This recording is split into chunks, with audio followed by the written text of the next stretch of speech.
Right, good morning, everyone. Who else wish to record? There are two people, two students recording.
Cha Chao Yu.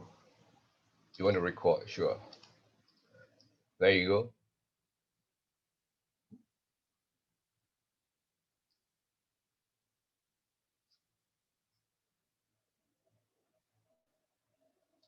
All right.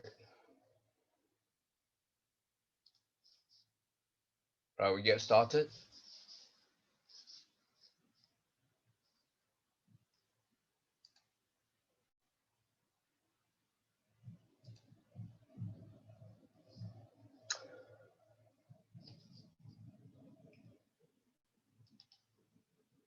Yeah, right. Last lecture, I've talked about what constitutes material and non-public information.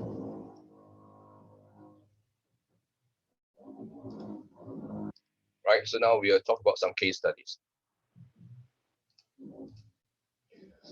Right. So this case one, right? The issue is acting on non-public information. All right, non-public information. Right. So this guy Frank, right? He's the president and controlling shareholder. That means he's the biggest shareholder of Smart Clothing.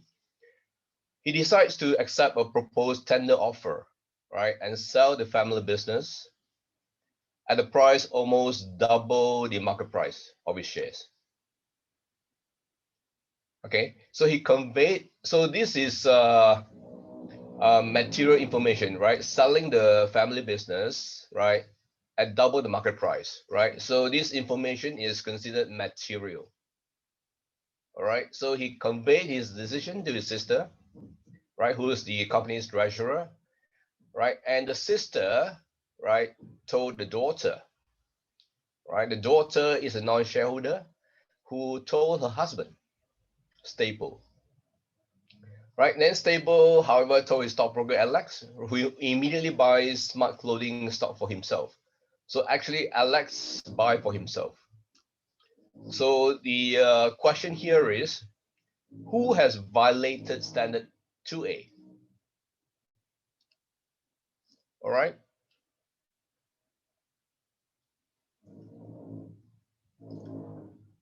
Right. So basically,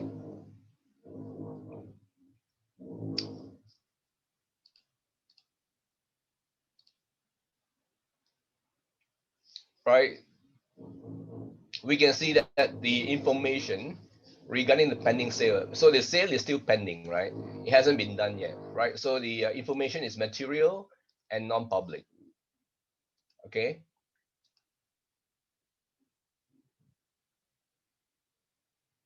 Right. So Frank, he wants to sell the business at a profit, right? But then again, Frank has not acted, right? So he has not acted, so he hasn't violated. intermediaries, right? Frank's sister and daughter knew about the material non-public information, right? So these people also did not act or cause Stable to act. All right, the next person, right? That but Stable, right? Stable here. Okay, he has communicated the inside information, right, to the broker, Alex. Right, Alex acted, right? So Stable caused Alex to act, right? So that means Stable has violated. All right, Stable has violated this standard.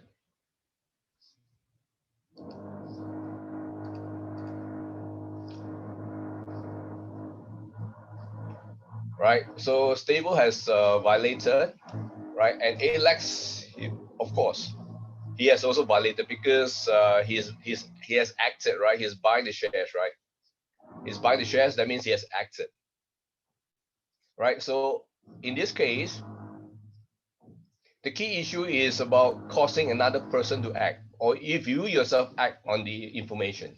So in this case, only Stable and Alex has violated standard 2A, right? Stable on the basis that he has caused Alex to act, and Alex has acted on the information, so he has violated the standard. All right, I hope that's clear.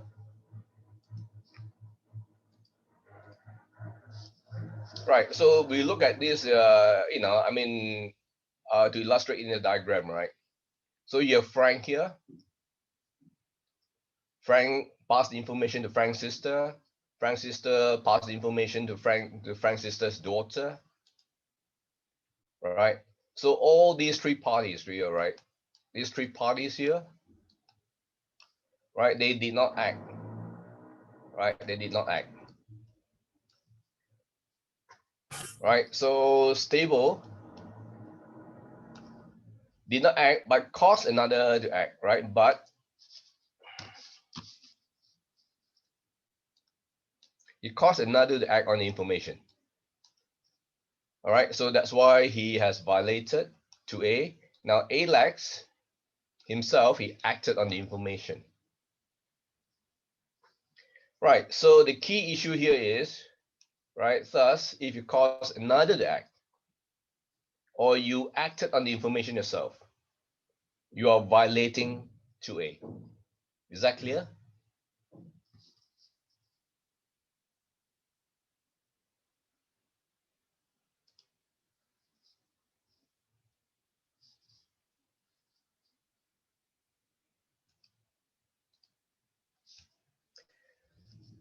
Right, so we now have case 2. Again, the issue is acting on non-public information. Okay, Josephine was riding an elevator up to office when she overheard the CFO for the company informing the president on his mobile phone that he has just calculated the company's earnings, right? So the earnings is material information, and that the earnings have unexpectedly and significantly dropped. All right. CFO added that this drop will not be released, right? So it's still will not be released till next week, right? So that means it's non-public, right? So it's still non-public. Right. So in this case, Josephine immediately calls a broker and tells him to sell her Swan stock. So Josephine acted on it. Right. She acted on it. Right. So we have determined that the information is material. Right. Is material here and is non-public. Material and non-public. So she has acted on the inside information. That means she's violated 2A. All right.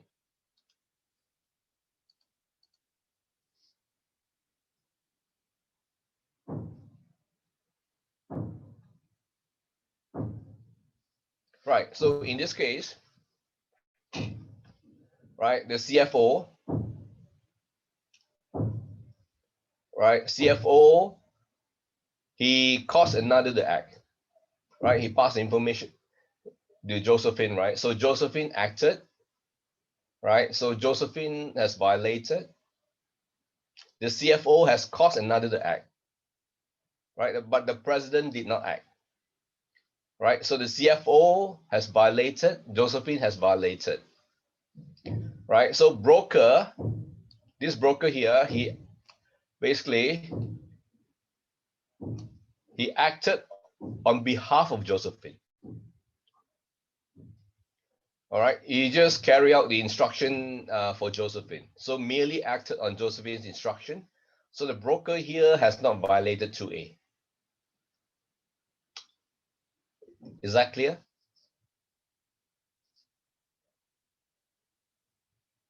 Okay, so that's what is meant by you cause another act, you violated, or if you acted on the information, you're violated. Right, so this dotted line denotes he has caused Josephine to act on the information.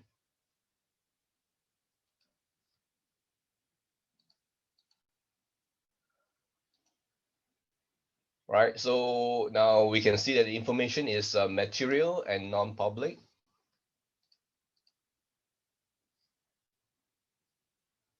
Right, so the CFO has carelessly and even though he's careless and unintentional, right, he has caused another to act. He has caused Josephine to act. All right, because he's a CFO. Right, he should be aware of this standard, the requirements of 2A. Right, and Josephine, right, she knows that the information is material and non-public. She knows that at the material time. So Josephine has violated. Right, so because she has traded on the inside information. Okay.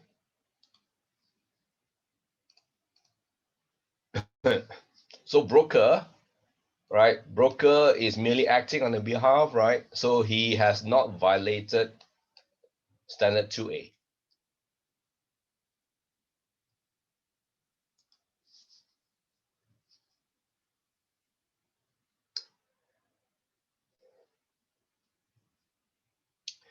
Right.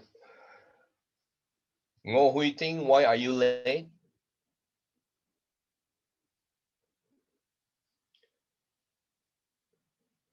If you're late by so much, right? If you're so late, I will mark you absent next time. Ngô Huy Ting. You hear me, Ngô Huy Ting?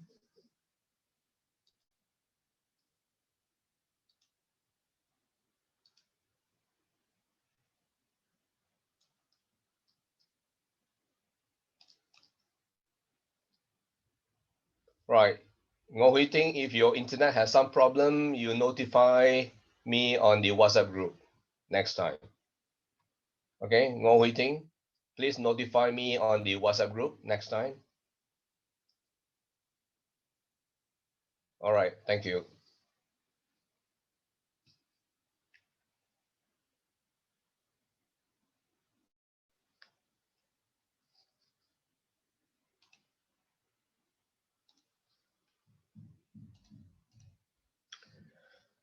Right, case 3. Right, so the issue here is about controlling non-public information. Okay, Peter, an analyst with SBI, right, is assisting his firm with a secondary offering for BILCO. Okay, so Peter participates via telephone conference call in a meeting with SBI banking employees and Bill's CEO, right? Peter is advised that BILCO's earnings projection for next year. So this is material information, right? Earnings projection have significantly dropped, right? So the information is material. Right. So throughout the telephone call, right, several salespeople walk in and out, right, of Peter's office where the telephone call is taking place. All right. So as a result, they are aware of the drop in the projected earnings for BIL. Right. And before the conference call is concluded, okay, the salespeople right? They trade the stock of the company on behalf of the firm's client. Okay, and other firm personnel trade the stock in a firm proprietary account. That means it's for the firm, and also in their own employee personal accounts, right? So that means they've acted on the information. Now, we look at this case, right? Right. So we can see Peter, right? Peter was participating, right, in a telephone conference call, right? And at the time, right, a lot of people were walking in and out, right, out of Peter's office. So here we can see that he failed to prevent the transfer of information, right? He failed to prevent the transfer and misuse of material non-public information to others in the firm, right? To the salespeople, right? So in other words, there's no firewall. I was saying, there's no firewall, right? So he has failed to prevent the communication of non-public information between the departments. So you can see the different departments, right? Salespeople, and the other people, they are walking in and out of the office, and the other, like the portfolio managers. Okay, so you can see this issue is actually out of control. Right, so now, so in a diagram form, right, I hope this is clearer. Right, Peter,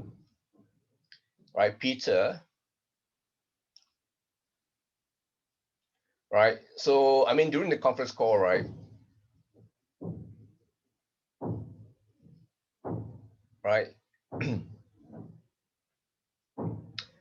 there are other banking employees, right, there are salespeople, right, and there are other firm personnel. There are all sorts of people from different departments, right?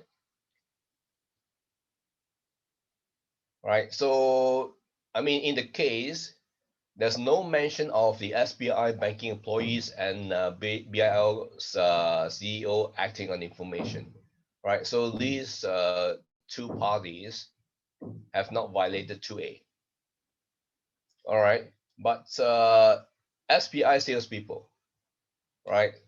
They acted on behalf of the clients with actual knowledge of the information, right? So they acted. So that means they've still violated 2A, all right? The other firm personnel, right, they acted on behalf of SBI and themselves, right, with actual knowledge of this information. All right, so these three parties, Peter, SBI salespeople, and the other firm personnel, whoever they are, okay, have violated 2A, but not the SBI banking employees or the CEO, right? Because there's no mention of them acting on the information.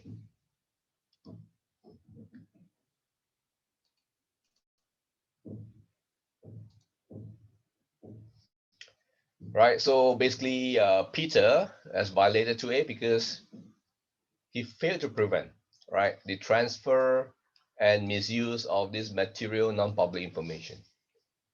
All right.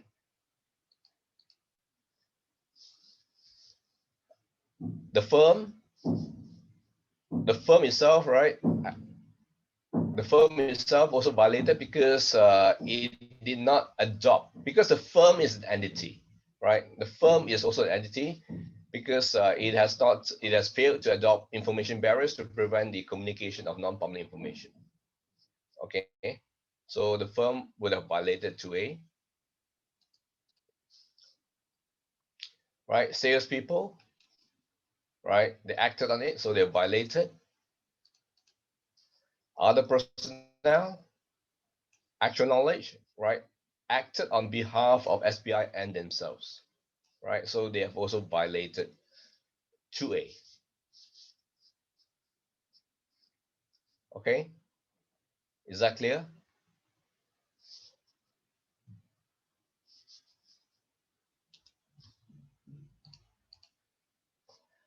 Right. So as I was saying, right, the CEO and the banking employees are innocent, right? Now, because there's no mention, right? There's no mention of whether they acted, all right, whether the CEO or the other banking employees acted, right? So now, if in your case, right, if you use the word if, right, it's very safe, right? If they did not act or cause others to act, right? Right. I mean, you can use if also. It's a very safe word, right? Because they did not act or cause others to act, right? So the key word is if, right? Because we are not sure, because there's no mention.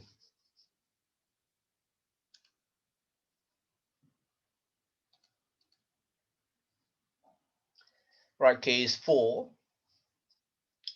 right? Madison and Lambeau, a well-respected broker-dealer, submits a weekly column to Securities Weekly magazine. Once published, the column usually affects the value of the stocks discussed. Right, so that means, right, the writings in here, right, affects the value of the stocks discussed. That means the information discussed in this weekly column, right, are substantial, are material. Okay, right. So George, an employee of Madison and Lambeau, knows that weekly, right, this weekly Securities Weekly, right, is published by Ziegler Publishing, for which his nephew is the night foreman. Right, so the nephew is only a night foreman. You take note of this, right? He's only a foreman, right? So George, George's nephew, right? So this foreman, right, faxes him an advance copy of the weekly column before it is printed. Okay.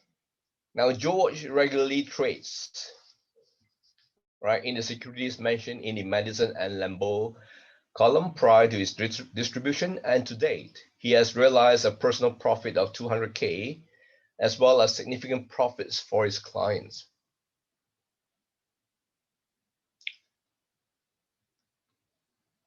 Right? So now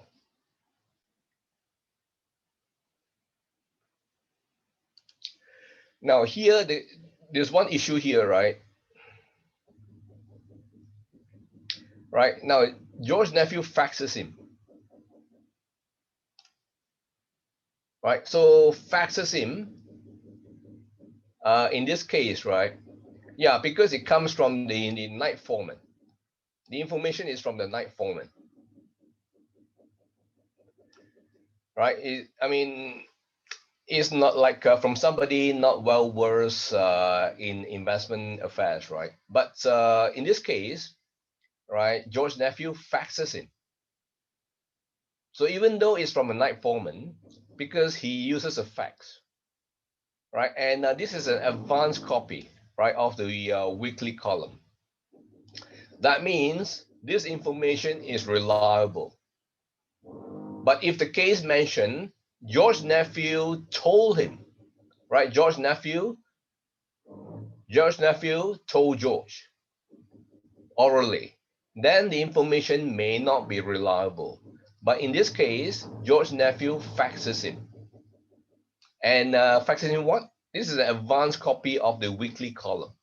So that means the information is reliable, right? The information is material, right? The information is material, and because he used a fax, and this is an advanced copy, so that means it's material, right? It's material, right? And then before it is printed, non-public. Okay, is that clear? That's how you dissect a case. Right, so in this case, George's nephew, right? He caused another to act on information. So technically, he has violated George Nephew. Although he may not be punished, but he has still violated 2A, right? And George has acted on the information. Okay.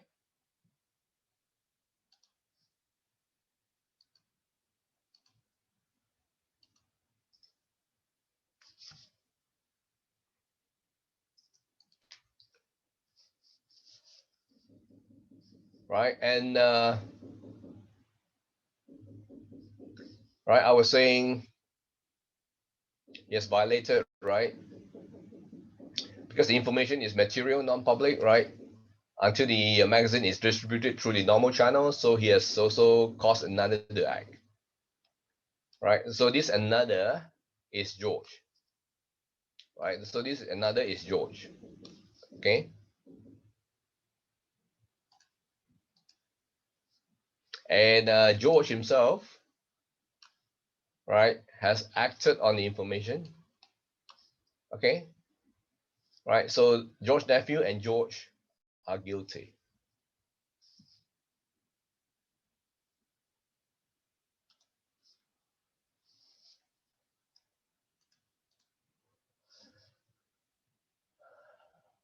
Right.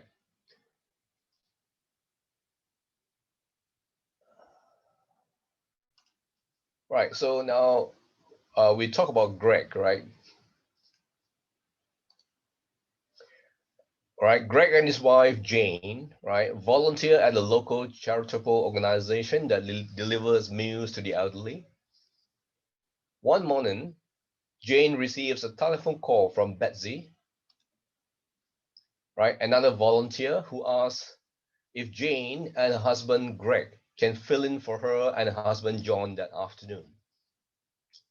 Okay, Betsy indicates that her husband John is very busy at work because his company Omaha Incorporated has just fired its CEO, right? So fired its CEO. This is material information, right, for misappropriation of funds.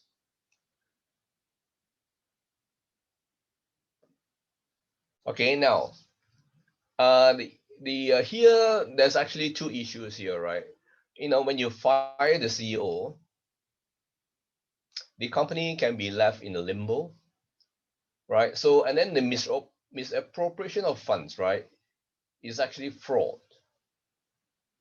right? So there could be some upcoming legal issues. Okay, so this sort of information would, depress the share price. Okay,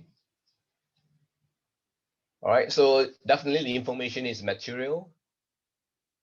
Okay, now Jane agrees to perform the volunteer work for Betsy and John, and advises her husband Greg of the situation. Okay, Greg knew that John is a CEO at Omaha Incorporated, right? And Greg determines that this material information is not public, right? So it's not public, and proceeds to sell his entire holdings of 30,000 shares of Omaha Incorporated. 3 days later, right, the firing is announced, right? And Omaha Incorporation stocks drops in value. Right. So in this case,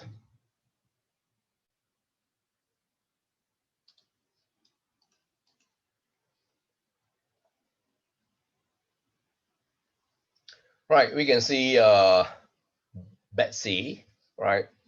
To simplify this case, right, Betsy relate the information to Jane, right? So Jane caused another to act on information. He has caused Greg to act on information. So Greg acted on information.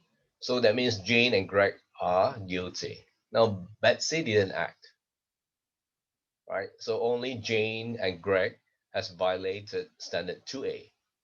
Is that clear?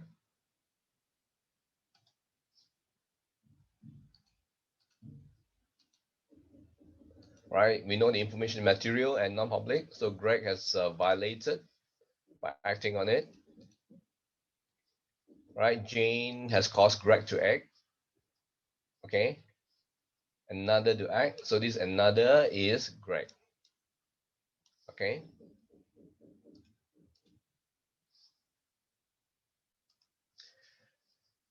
Right. So case 6. Right. Case 6. The issue is about selective disclosure of material information. Right, so now we can see Elizabeth, right, based in Taipei and covers the Taiwanese market for a firm which is based in Singapore. She's invited to meet the finance director of a manufacturing company along with the other 10 largest shareholders of the firm, of the company, all right? So during the meeting, the finance director states that the company expects its workforce to strike next Friday, which will cripple productivity and distribution. So it's a strike. Right? Strike is a negative event, right? So, I mean, we don't know how long the strike is going to be, right? So definitely it will depress the share price. All right, so here, can Elizabeth use this information as a basis to change her rating on the company from buy to sell, right? So instead of buying more, you have to sell the stock because the price is going to go down. Right, so now, is the information public?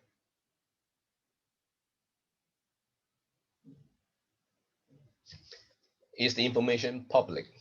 Right, so it's a meeting. It's only a meeting. So it has not been disclosed to the public. So it is still non-public. All right. And the strike is material information. Okay. So it's non-public and material.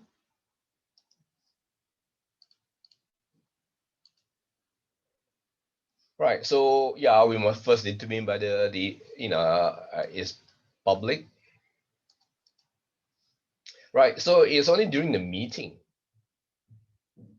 So meeting is a small group forum. You can call it a small group forum. All right. A meeting is a small group forum. So does not qualify as a method of public dissemination. So that means the information is still non-public. Right. So Elizabeth will be violating if she acted. So again, the key word is if, because we didn't know whether she acted or not. Right. So if she acted on the material non-public information. Okay.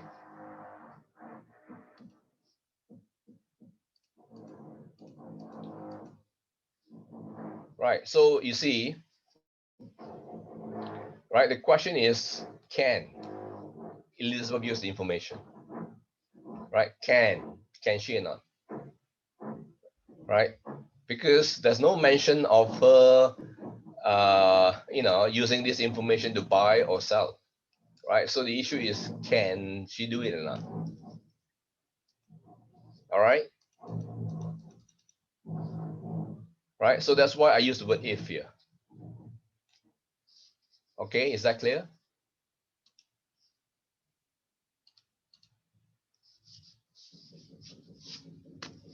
Case 7.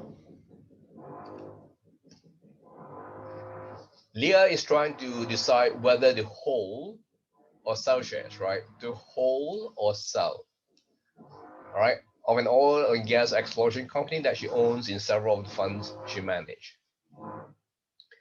Okay, although the company has underperformed the index for some time already, the trends in the industry sector signals that company of this type might become takeover targets. Okay, in the midst of a decision, her doctor, right, her doctor, who casually follows the market, mentions, right, that he thinks that the company in question will soon be bought out by a large multinational conglomerate, and that it will be a good idea to buy the stock now. Right, that's a doctor's idea. Okay, right, the doctor just mentioned to her, not facts, right, any columns or whatever, right? So after talking to various investment professionals and checking their opinions on the company as well as the industry trends, Leah decides the next day to accumulate more company stocks, right? So she bought more company stocks. Right. So now here, I mean, she relied on what kind of information, right? The trends, right, in the industry sector. Okay, the trends might become takeover targets. Okay, so this information is material.